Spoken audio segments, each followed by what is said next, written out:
So today we're going to bake a very basic loaf of bread. Baking bread is really easy. Baking bread's a piece of cake. Arf, arf. Bread has 4 ingredients. Simple, basic bread, 4 ingredients. Flour, water, salt, and yeast. It doesn't need anything else, although obviously there are plenty of things you could put in. You could put in raisins, or you could put in nuts, you could put in seeds, you could put in honey or olive oil.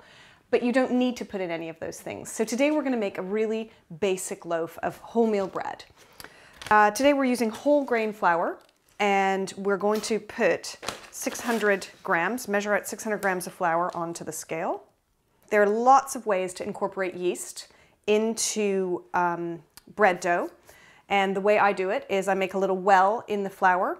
I'm going to just tip in a couple spoonsful of yeast, and I'm going to add 100 mils or 100 grams of warm water. It's really important, don't get freaked out by yeast. A lot of people think yeast is very freaky.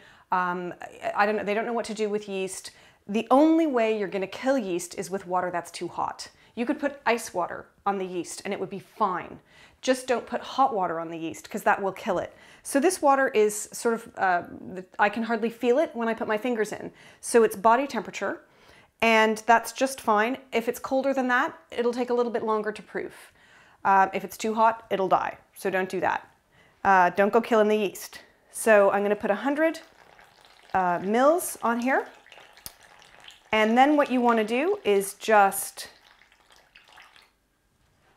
cover it with your handy tea towel and go and have a cup of coffee and wait for 10 minutes. I'm going to go have a cup of coffee.